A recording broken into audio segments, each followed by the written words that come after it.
আসসালামু আলাইকুম। তাবলীগের বয়ান হইতে পড়া হইতেছে ৮ প্রকার সম্পর্ক হয়েছে আল্লাহ পাকের সাথে সাহাবা রাদিয়াল্লাহু আনহুম আজমাইনদের।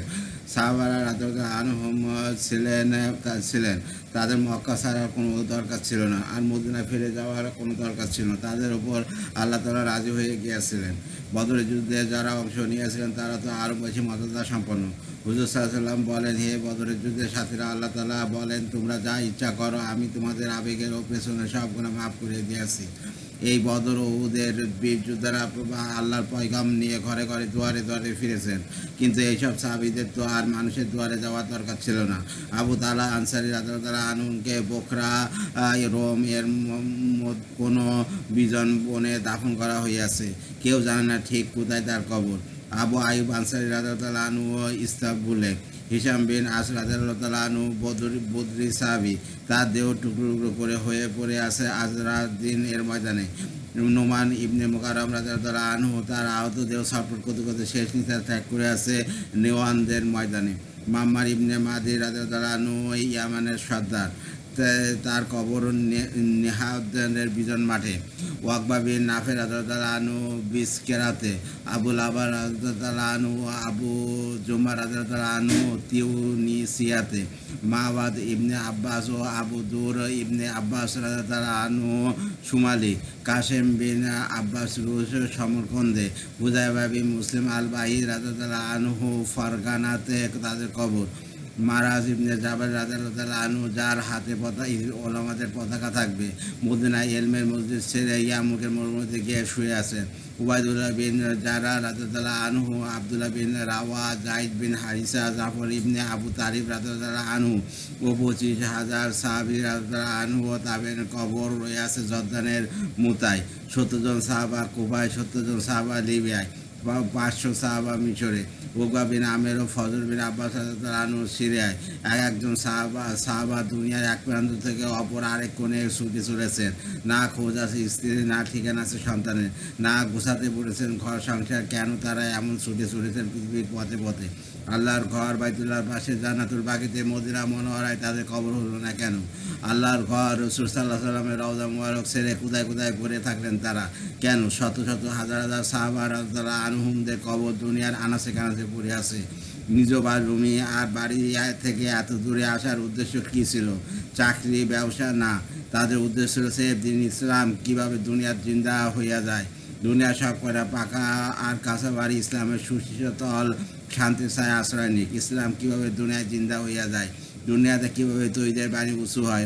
সাহাবা রাদিয়াল্লাহু আনহুমদের জন্য স্ত্রী ছাড়া, সন্তান ছাড়া, ঘর বাড়া, সংসার ছাড়া, ব্যবসা ছাড়া, বাণিজ্য ছাড়া কোনো কষ্টের ছিল না। কসম খোদা, তাদের জন্য সবচেয়ে কষ্টের ছিল রাসূল সাল্লাল্লাহু আলাইহি ওয়াসাল্লামের সঙ্গ ছাড়া। সেটাও তারা করছেন শুধু দিন ইসলামের খাতিরে। আর হুজুর সাল্লাল্লাহু আলাইহি ওয়াসাল্লামের জন্য সবচেয়ে কষ্টের ছিল সাহাবা রাদিয়াল্লাহু আনহুমদের ছেড়ে থাকা।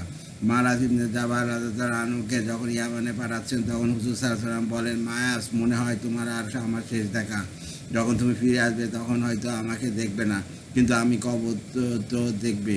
মারাজ আর সহ্য করতে পারলেন না, কিছু বলতে গিয়ে ডুকরে কেঁদে উঠলেন। হুজুর সাল্লাল্লাহু আলাইহি ওয়াসাল্লামও কাঁদতে লাগলেন। তার চিবুক বুক ছিল। মারাজ জোরে কাঁদতে লাগলেন। হুজুর সাল্লাল্লাহু আলাইহি ওয়াসাল্লাম দেখলেন যে তার কান্না দেখে মারাজ আরও কাঁদবে। তখন তিনি মুখ ফিরিয়ে নিলেন মদিনার দিকে। তার কপালে বেয়ে গড়িয়ে পড়া মুক্তোর মতো টলটল অশ্রু মুছে নিলেন। বললেন, হে মারাজ, দুঃখ করো না, ব্যথিত হইও না। কিয়ামতের দিন আমার সবচেয়ে কাছে সে হবে যে দিনের জন্য দূরে গিয়ে সেখানে মারা যায়, সেখানে তার কবর হয়। নিজ হাতে হুজুর সাল্লাল্লাহু আলাইহি ওয়াসাল্লাম তার সাহাবীকে বিদায় দিচ্ছেন, সরিয়ে দিচ্ছেন দূরে নিজের ভালোবাসা থেকে, প্রেম থেকে।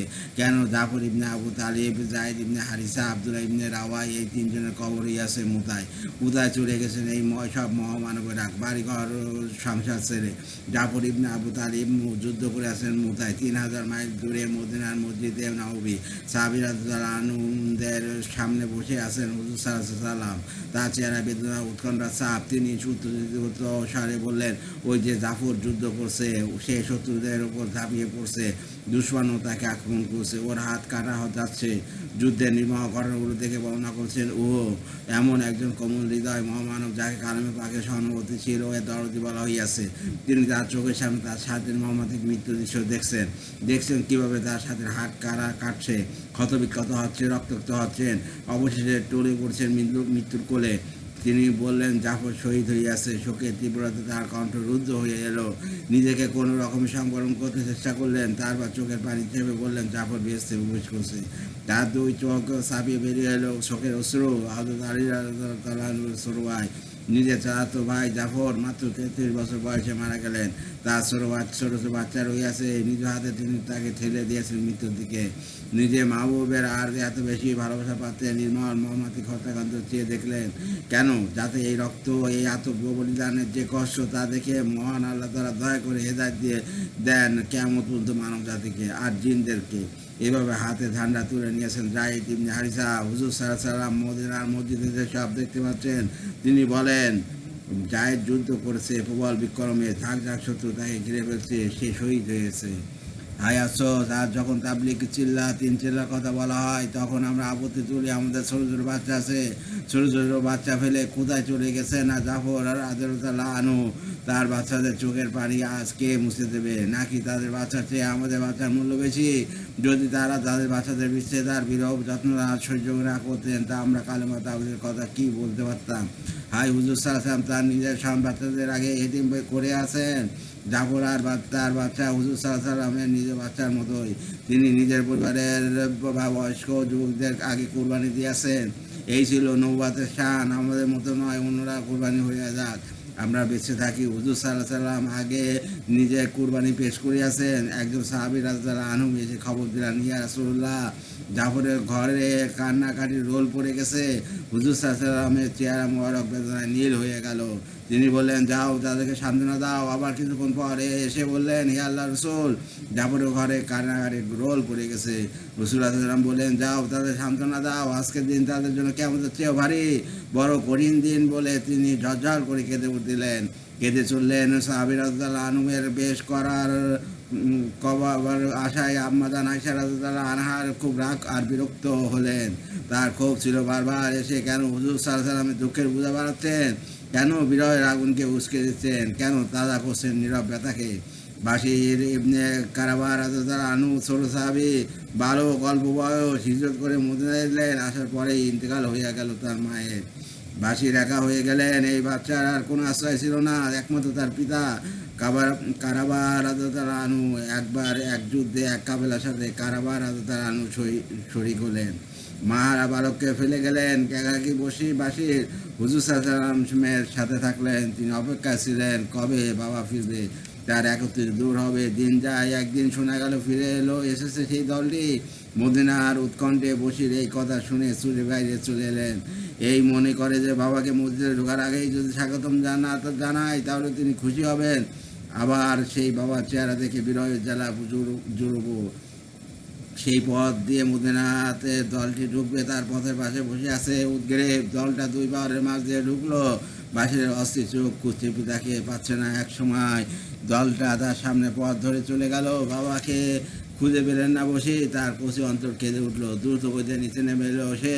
ছুটছেন মদিনার মসজিদের দিকে। এমনই আশা, হয়তো দেখার ভুল হইয়াছে, কিন্তু চলার পথে বাধা হয়ে দাঁড়ালো একটা ছায়া। চোখ তুলে তাকালেন, দেখলেন হুজুর সাল্লাল্লাহু আলাইহি ওয়াসাল্লাম। তিনি পায়ে হেঁটে যাচ্ছিলেন। মুখোমুখি হলে বাসির, তার চোখ অশ্রু ভেজা। সে বলল, হে আল্লাহর রাসূল, আমার আব্বা কোথায়? দলটিতে তাকে দেখছি নাতে। হুজুর সাল্লাল্লাহু আলাইহি ওয়াসাল্লাম করুণার আধা, সবচেয়ে কমল অন্তর যার, তিনি এমন নির্মল সত্যের কি উত্তর দেবেন ভেবে পান না। বাচ্চার চোখে চোখ রাখতে পারেন না, মুখ ঘুরিয়ে রাখলেন। হুজুর সাল্লাল্লাহু আলাইহি ওয়াসাল্লাম করুণার আধা, সবচেয়ে কম অন্তর্জাত, তিনি এমন নির্মম সত্যের কি উত্তর দেবেন ভেবে পান না। বাচ্চার চোখে চোখ রাখতে পারেন না, মুখ ঘুরিয়ে রাখলেন। হুজুর সাল্লাল্লাহু আলাইহি ওয়াসাল্লাম যেদিকে মুখ ঘুরিয়েছিলেন, ছেলেটা সেদিকে দ্রুত এসে আবার কান্না ভেজা স্বরে শুধালো, হে আল্লাহর রাসূল, আমার আব্বা কই? তাকে কোথায় রেখে এলেন? হুজুর সাল্লাল্লাহু আলাইহি ওয়াসাল্লাম চোখের পানি ধরে রাখতে পারলেন না, কপালে বেয়ে উঠছে। বলল, উচ্চদাদা, আপনি কাঁদছেন অঝরে? বাসির বললেন, যখন আমি হুজুর সাল্লাল্লাহু আলাইহি ওয়াসাল্লামকে কাঁদতে দেখলাম, তখন সব বুঝে নিলাম। মুহূর্তেই পিতার অনুস্থিতিতে কারণ পরিষ্কার হইয়া গেল আমার কাছে। তিনি চিৎকার করে বললেন, হায়, আমি আজ আশ্রয়হীন, একা হয়ে গেলাম। মা ছিল না, আজ বাবাকেও হারালাম। এমনই সব ব্যথার বা চিরে প্রবাহিত হইয়াছে দিনের ইসলামের ঝর্ণধারা। একই ভাই আমাদের বাচ্চারা কি তাদের বাচ্চাদের চেয়ে দামি। হুজুর সাল্লাহ সাল্লাম দুই ভাই এগিয়ে কোলে তুলে নিলেন বালকটিকে, বুকে চেপে ধরলেন, বললেন, না না বাসি, তুমি অনাথ না, আশ্রয়হীন না। বাসি, তুমি কি চাও না আজ থেকে আল্লাহ রসুল তোমার পিতা আর আয়েশা তোমার মা হোক? বাসি কেঁদে উঠলো, বললো, আমি রাজি আছি আল্লাহ রসুল, আমি রাজি।